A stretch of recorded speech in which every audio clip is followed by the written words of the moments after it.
It's an honour, let's face it, to be asked. But then I started thinking about the fact that I'd sort of spent the last 10, 15 years trying to get the figure out of my work in lots of ways. And I've been using plants and other forms rather than the figure. I was really more fascinated for a long period of time with what human beings are capable of and what they do. And that's why I got away from, the form of the human being. When they asked me, I don't think there was any doubt that I was going to say yes, but I was just trying to think how I would approach it, really, and what sort of figures I would even try and make. I don't have a fascination with the figure as a form, if you like. Essentially, we're all pretty much the same, 2 arms, 2 legs and a head. And so I don't find it fascinating from that point of view. And once you've done it a few times, it's like, well, where do you take it without, unless you do film or animation or something, it always looks static. I often try and play around with components of things from different times, different eras. For me, taking imagery from different periods of time, in one sense, doesn't lock the figure in time. Like if you take something from the 20th century and something from the 21st century, and then you might make a reference to some biblical time of thousands of years ago. So therefore, you hope it sort of transcends any notion of time, and I've always liked work like that.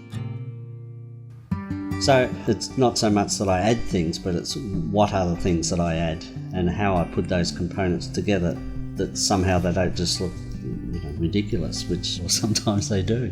But that's what I'm aiming at by adding those components.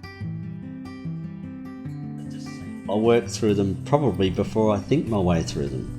It's that notion of moving your hands and manipulating materials, and the more you do that, the more you want to know why you're doing it, and if this goes with this, why does it work when I do that with it rather than when I do that with it?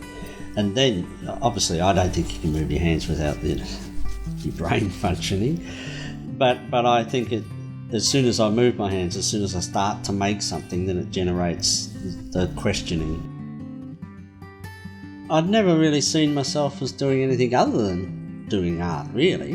When I went back to art school and I started painting, because that's all I'd sort of been taught, painting and drawing, I felt really awkward for quite a while. Just at 25 and standing behind an easel, painting just didn't seem like work, really. And of course it is, painting's very hard, but it just didn't seem quite right. And I've seen a lot of guys at the back of the shed down at Claremont School of Art sort of banging things and cutting things up, and I thought, yeah, that seems more like work to me. So I was sort of drawn to sculpture for those reasons alone, actually, because it just felt more like work, and I enjoyed the notion of making things. So, I started to think about form, because form was the thing that was different to me than, say, painting, that notion of a third dimension, which was depth. I didn't really just finish one and that's complete, photograph it and move on to the second. I had nearly all 10 of them on the go at the same time. I certainly had 8 of them on the go at the same time. I had them all open, and that was scary in some ways, but I just prefer to work that way if I can. I like to keep them open, because as soon as I start the next one and get it to a point and I'm really starting to understand it and it's starting to evolve, then I can go back to the ones before it and fiddle with them as well. So then when I get to the end, I'm hoping that all 10 have some sort of continuity. There's a degree of uncertainty in everything you sort of do, but it's more that notion that you can live in uncertainties and you're not grasping for facts, and not even sometimes grasping for reasons. There's a point where it seems right, and I don't know how that comes about, but it does.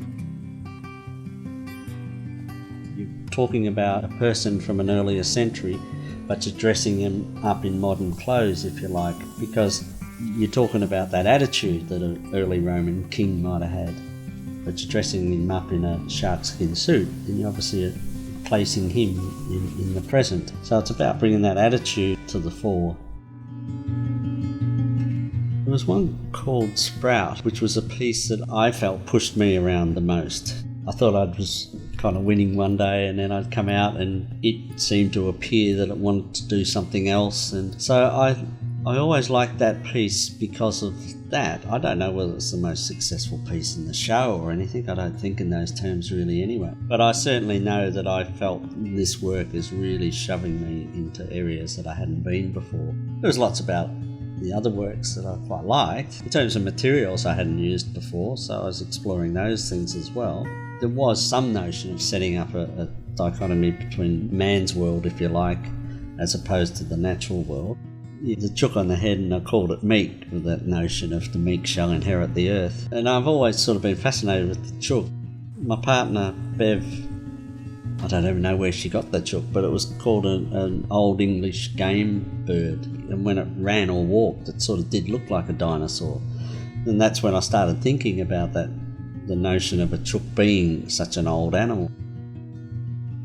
Because the plants are inside that figure, and like the other one, the microcosm, which has the grasshoppers on the outside. So the animals, if you like, are on the outside of the figure, and everything that perhaps they want or might desire are inside the figure.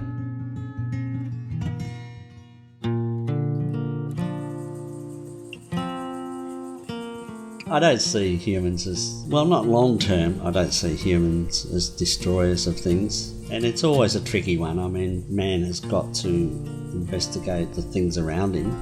And I guess without penicillin, most of us wouldn't be here. So I'm not against discovering things. You know, we do discover things like penicillin, and then nature or whatever invents something else, and then we've got to, again, adapt to the environment. So I don't see it as some sort of great conflict between man and nature, because at the end of the day, we're a part of nature. And when you look at the world in terms of period of time, human beings haven't been here that long, and we might take some things out with us when we go, but the world will sort itself out and it'll invent something else to come along.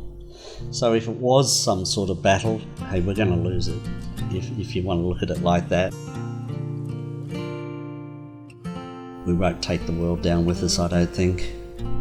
Other things will take over. We'll probably be considered irrelevant and blow away like the dust.